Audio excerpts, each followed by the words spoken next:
Okay, Assalamualaikum dan salam sejahtera. Jadi pada hari ini kita akan belajar untuk bab 14 bagi subtopik 14.1 dan 14.2. Okay, jadi boleh tengok kepada buku teks masing-masing. Kalau tak dengar suara teacher ataupun PowerPoint ni hilang, maklumkan pada teacher jadi boleh buka mic lah. Okey, jadi untuk bab 14 ni kita akan belajar sokongan dan pergerakan dalam manusia dan haiwan. Okey. Jadi sebenarnya kalau KBSM yang lama, tajuk ini dalam silibus Form 5 tapi dibawa kepada Form 4 untuk silibus KSSM yang baru. Jadi standard kandungan yang akan kita belajar hari ini, yang pertama ialah 14.1. Kita akan belajar tentang jenis-jenis rangka. Okey, apa standard pembelajaran dia? Kita jadi bila kamu dah habis belajar untuk subtopik ni, kamu akan dapat menyenaraikan jenis-jenis rangka dalam manusia dan haiwan, dan kamu boleh mewajarkan keperluan rangka pada manusia dan haiwan. Ada yang nak masuk lagi ke? Mungkin tak ada. Okey, jadi kat sini jenis rangka Okey, jenis rangka ni kita ada 3. Pertama kita ada rangka hidrostatik, kedua kita ada rangka luar, ketiga kita ada rangka dalam. Apa itu rangka hidrostatik? Di mana ruang badan ini dipenuhi dengan bendaleh. Contoh haiwan dia macam cacing tanah. Cacing tanah, macam lintah, obor-obor, itu adalah rangka hidrostatik. Jadi rangka hidrostatik ni dia akan memberi sokongan dan mengekalkan bentuk badan. Okey, yang kedua kita ada rangka luar. Rangka luar ni dia terletak di luar badan dan dia adalah keras. Contoh macam serangga, macam belalang. Dia adalah rangka luar. Jadi bila dia nak bertumbuh kan, dia akan menanggalkan rangka luar yang keras ni. Jadi dia akan keluar daripada rangka luar yang keras yang lama tu lah, dia akan keluar ke situ. Kita panggil bersalin kulit, iaitu ekdaisis. Okey, jadi rangka luar ni dia dibina daripada kitin. Kitin ni ialah sejenis karbohidrat. Okey, so itu rangka luar. Yang ketiga kita ada rangka dalam. Rangka dalam contoh macam manusia. Rangka tu duduk dekat dalam, macam ikan, macam kucing, macam burung. So rangka dalam ni dia terdiri daripada tulang yang disambung oleh ligamen untuk membentuk sistem tuas. Nanti kita akan belajar untuk subtopik seterusnya, apa itu ligamen, apa itu tendon. Nanti kita akan belajar otot rangka melekat pada tulang oleh tendon. Jadi pengecutan otot menarik tulang untuk menghasilkan pergerakan. Jadi apa dia 3 jenis rangka? Ada 3. Pertama rangka hidrostatik, kedua rangka luar, ketiga rangka dalam. Okey, mengapa manusia dan haiwan ni perlu bergerak? Okey, kenapa perlu bergerak? Apa maksud pergerakan? Pergerakan tu ialah boleh bergerak dari satu tempat ke tempat yang lain. Okey, kenapa perlu boleh bergerak? Pertama sebab nak cari makanan, nak cari air, nak cari tempat perlindungan. Okey, lepas tu untuk mencari pasangan bagi tujuan membiak. Lepas tu untuk menyelamatkan diri daripada pemangsa, daripada dimakan oleh haiwan pemangsa, dan juga menyelamatkan diri daripada persekitaran yang buruk. Okey, contoh ribut ke apa kan, so kita dapat bergerak ke tempat lain lah. Jadi kesemua ni untuk memastikan kemandirian spesies adalah terjamin. Jadi rangka adalah satu sistem sokongan untuk manusia dan haiwan yang mana dia penting bagi mengekalkan bentuk haiwan dan manusia. Masalah yang akan dihadapi nanti yang berkaitan dengan pergerakan sokongan adalah daya tarikan graviti. Bila ada berat badan, so dia akan jadi adalah masalah daya tarikan graviti kan. Okey, lepas tu rintangan air, contoh bagi ikan lah. Kemudian rintangan udara, contoh bagi burung. Kemudian geseran. Jadi kalau kita tengok kan, kenapa ada kaki contoh macam tikus kan, kenapa tikus ada kaki? Sebab bila tikus ni ada kaki, jisim badan dia tu akan dinaikkan ke atas, jadi dia akan mengurangkan geseran. Jadi dia dapatlah mengurangkan masalah ketika nak bergerak ni. Okey, jadi ada 3 fungsi utama sistem rangka manusia, iaitu pertama, dalam tubuh badan kita ni ada banyak organ-organ penting. Yang mana kalau organ ni cedera, organ ni rosak, dia boleh menyebabkan boleh mengancam nyawa lah, macam jantung, paru dan otak kan. Ya, ada nak masuk lagi ke? Okey, tak ada pun. Ada dah. Okey, jadi pertama, kalau tak ada rangka tulang ni, apa berlaku pada jantung kita, pada peparu, pada otak kan? Nanti straight terus, kalau terlanggar meja ke apa-apa kan straight terus lah. Sebab itulah kita ada sistem rangka ni untuk melindungi organ-organ dalaman seperti jantung, peparu dan otak. Contoh macam otak tu, apa rangka yang melindungi otak? Tengkorak kita. Tengkorak kita Okey, lepas tu sum-sum tulang. Dia akan menghasilkan sel-sel darah, iaitu sel-sel darah merah. Lepas tu tulang ni juga dia akan menyimpan garam mineral seperti kalsium dan juga fosforus. Jadi kalau nanti kurang kalsium fosforus ni, apa penyakit yang akan dihidapi? Kita akan belajar nanti dalam subtopik untuk isu-isu kesihatan berkaitan dengan masalah bagi sistem rangka. Dalam 14.4 lepas ni. Okey, jadi habislah untuk 14.1. Kalau ada soalan boleh tanya buka aja mic ataupun boleh tanya ikut WhatsApp lepas ni. Lepas ni teacher akan bagi Google Form, jawab terus tapi tak susah pun soalan tu. Teacher bagi soalan simple je. Soalan untuk apa yang kita belajar hari ni. Soalan yang berbentuk SPM teacher bagi kemudian Okey, yang kedua 14.2 iaitu standard kandungan sistem otot rangka manusia. Okey, jadi standard pembelajaran. Okey, kejap Teacher rasa okey. Okey, sini teacher ni dah kan? Tadi dah. Okey, sistem otot rangka manusia Okey, jadi untuk sistem otot rangka manusia ni, standard pembelajaran dia, selepas belajar ni kamu akan dapat mengenal pasti tulang yang membentuk rangka pada manusia. Yang mana ada 2, iaitu rangka paksi dan juga rangka appendage. Okey, yang kedua, kamu boleh mencirikan jenis vertebra dalam tulang belakang. Okay, kalau ada soalan tanya je Okey, sistem otot rangka manusia. Okey, tadi kita belajar secara umum. Sekarang kita pergi kepada sistem otot rangka manusia yang mana terdiri daripada 2 rangka, iaitu rangka paksi dan rangka appendage. So rangka paksi ni rangka yang utama yang mana merupakan tengkorak, turus vertebra. Turus vertebra ni ialah nama lain untuk tulang belakang. Tulang belakang kita Okey, lepas tu tulang rusuk dan sternum. Sternum ni adalah tulang dada. Tulang dekat depan kita. Nanti saya tunjuk gambar. Okey, yang kedua kita ada rangka appendage. Okey, rangka appendage dia merangkumi lengkungan pektoral, lengkungan pelvis, tulang kaki dan tulang lengan.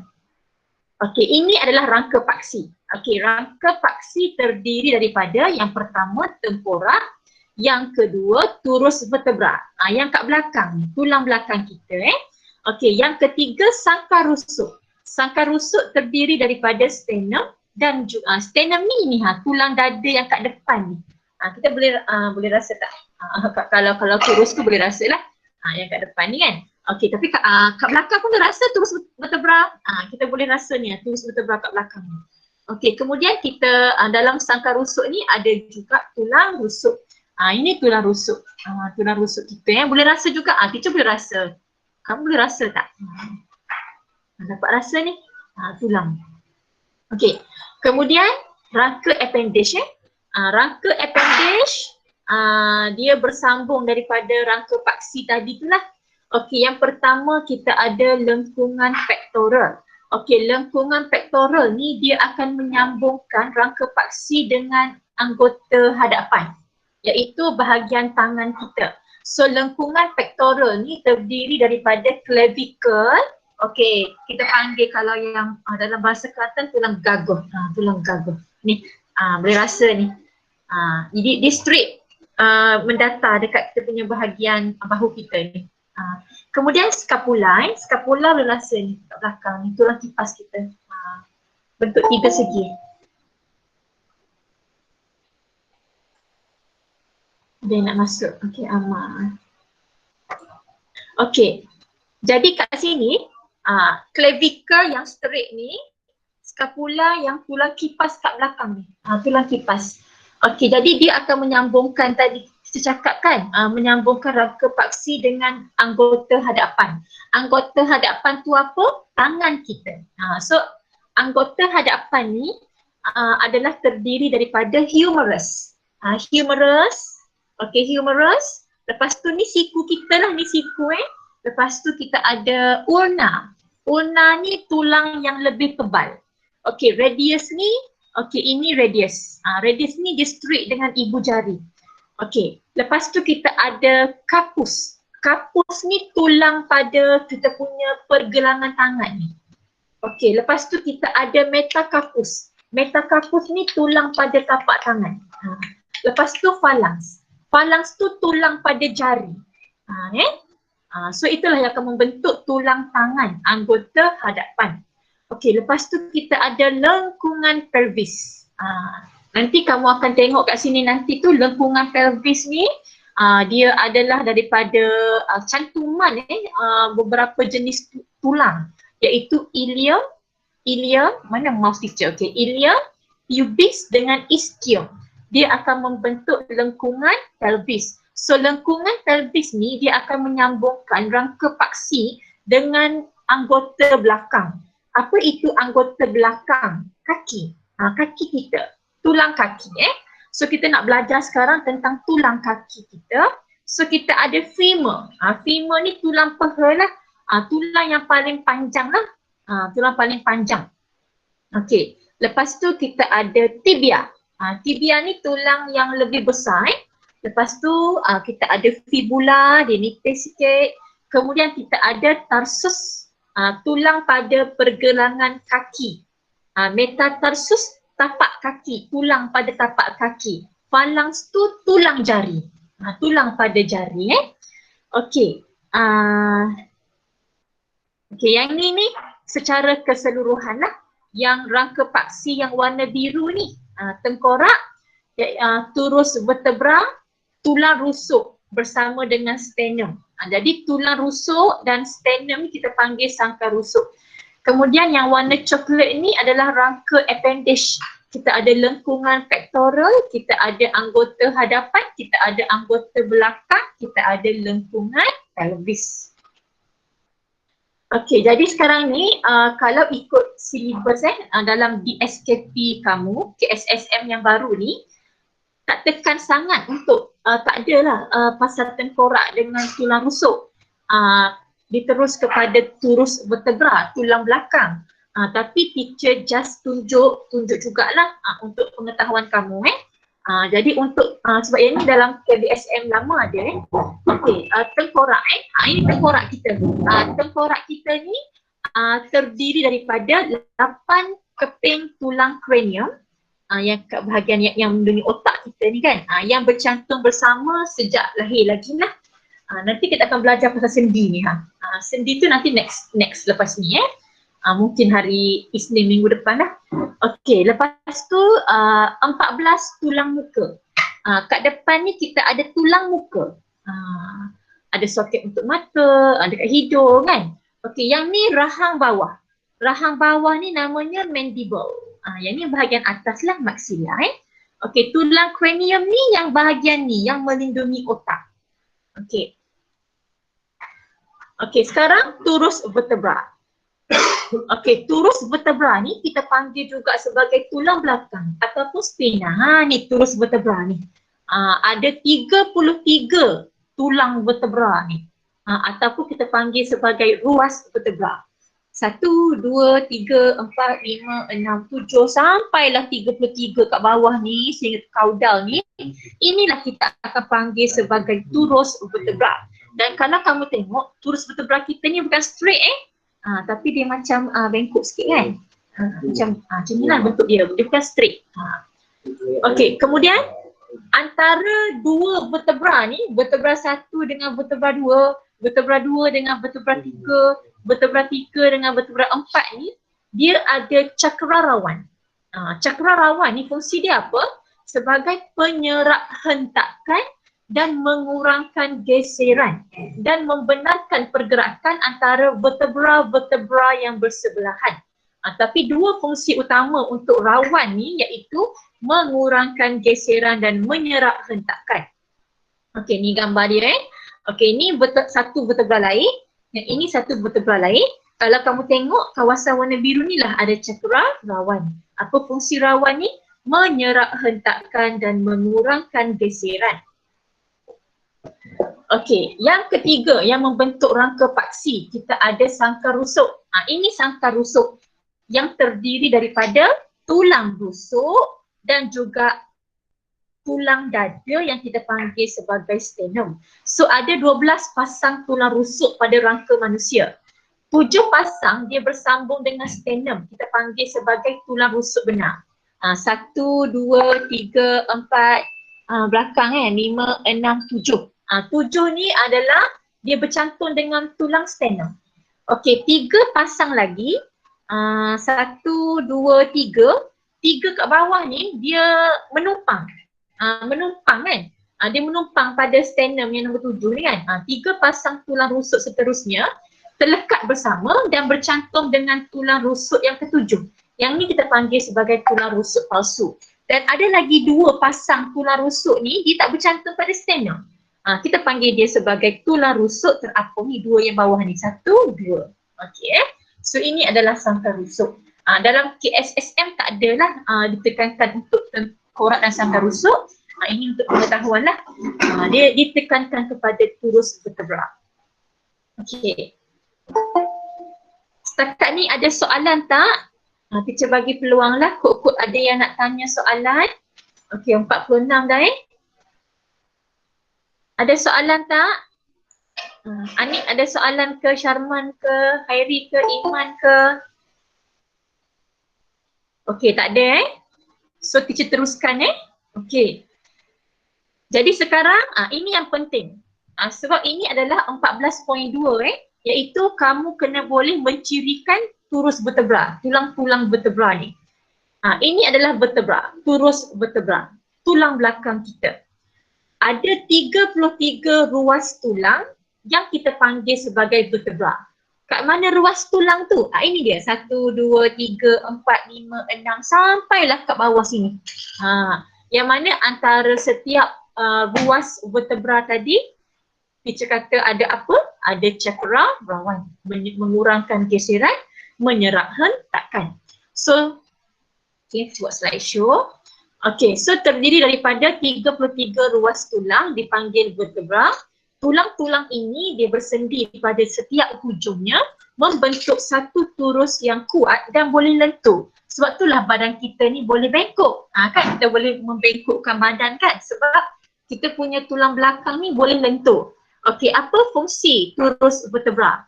Menyokong tengkorak dan melindungi saraf tunjang yang terletak di dalam salur sarafnya. Nanti kita akan belajar kat mana salur saraf. Apa jenis-jenis ruas vertebra yang ada. Antara tulang vertebra terdapat cakra rawan. Fungsinya menyerap hentakan dan mengurangkan geseran semasa pergerakan. Jadi kalau kamu tengok pada gambar ni, kita ada 7 vertebra cervix, kita ada 12 vertebra thorax, kita ada 5 vertebra lumbar, kita ada 5 sacrum, tapi specialnya sacrum, dia bercantum tulang. Kemudian kita ada 4 tulang koksid juga bercantum. Kalau cervix, thorax dengan lumbar dia tak bercantum. Tapi kalau sacrum dengan koksid, tulang dia bercantum. Okey, jadi ini adalah binaan asas vertebrae. Apa vertebra ada? Lepas ni kita akan belajar kenapa ada nama vertebra cervix. Sebab dia terletak di bahagian leher. Jadi setiap nama vertebra ni adalah dinamakan berdasarkan lokasi kat mana dia duduk. Okey.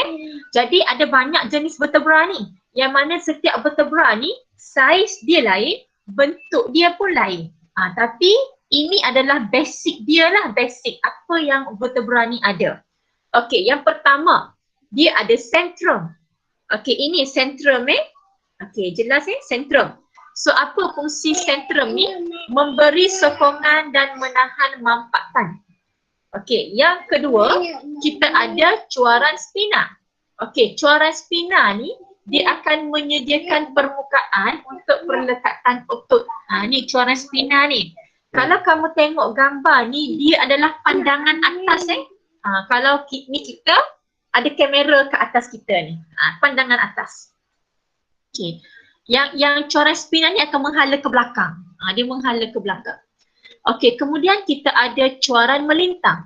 Samalah, cuaran melintang kiri dan kanan ni juga dia akan menyediakan permukaan untuk perlekatan dengan otot. Ini tulang. So dia akan melekat dengan otot lepas ni. Okey, kemudian kita ada salur saraf. So salur saraf ni dia akan menempatkan saraf tunjang.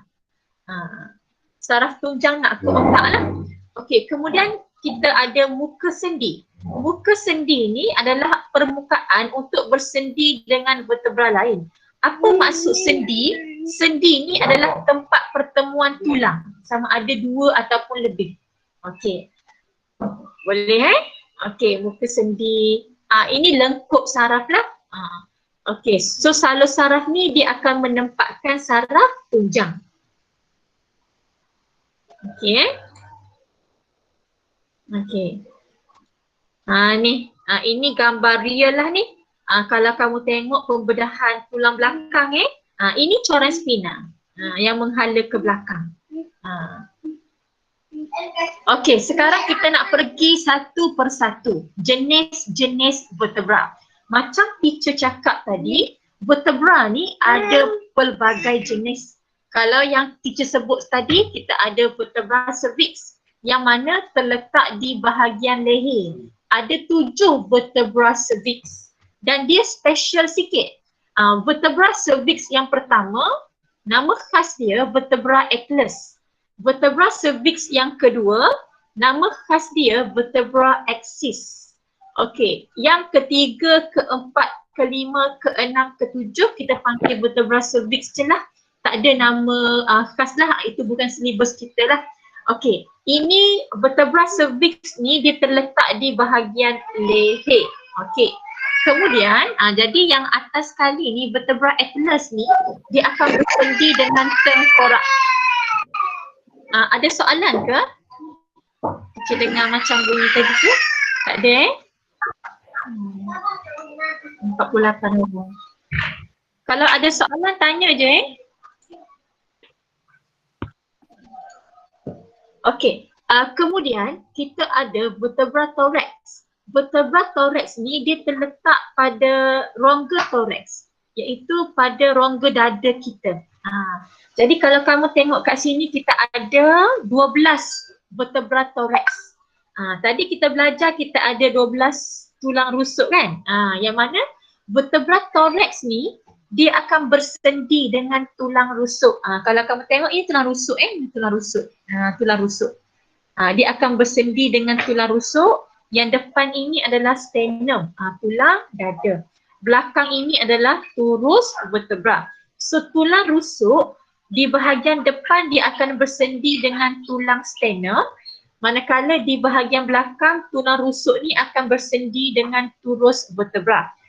So kita ada 12 vertebra thorax. Kemudian kita ada 5.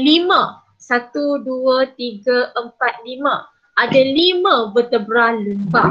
Vertebra lumbar ni terletak di bahagian pinggang. Kalau kamu tengok saiz dia pun besar ni vertebra lumbar. Sebab dia akan support dia menyokong sebahagian besar berat badan. So ni nanti kita akan belajar yang besar-besar ni, ini adalah sentrum ini sentrum. Yang kamu nampak ini adalah cuaran spina. Kalau kamu tengok cuaran spina untuk vertebra thorax ni dia panjang. Dia panjang dan condong ke bawah. Kalau tengok vertebra cervix, cuaran spina dia macam ni. Kalau cuaran spina untuk lumbar macam ni pula. Yang tu yang teacher cakap tadi tu, setiap jenis vertebra ni dia ada saiz dan juga bentuk dia yang tertentu. Yang mana kamu kena tahulah perbezaan dan persamaan bagi setiap vertebra. Antara vertebra cervix dengan vertebra thorax, thorax dengan lumbar. Kalau sacrum dengan caudal ni jarang sikit lah nak tanya perbezaan. Tapi boleh je nak tanya. Nama lain untuk caudal ni adalah coccyx.